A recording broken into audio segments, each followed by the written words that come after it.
பேரவைத் தலைவர்களே, அந்நியாருக்கும் எங்களுக்கும் பிரச்சனை கிடையாது. அந்நியார்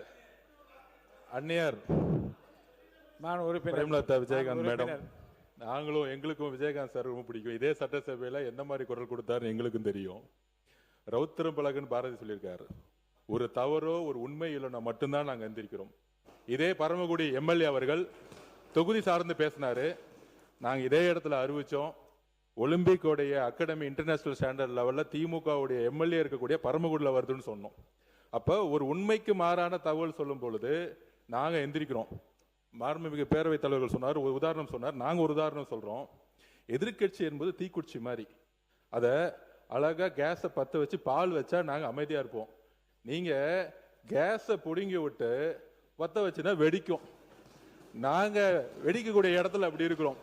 சோ நல்ல கருத்துக்களையும் நீங்க சொல்ற மாதிரி மேடம் மேடம் மேடம் மேடம் ஒரே ஒரு நிமிஷம் மேடம் மேடம் நீங்களே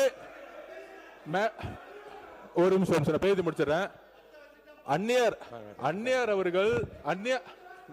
அவர்களுக்கு எங்களுக்கு கோரிக்கை என்னன்னா, இன்னையில இருந்து ஒரு நோட் எடுத்துக்கோங்க.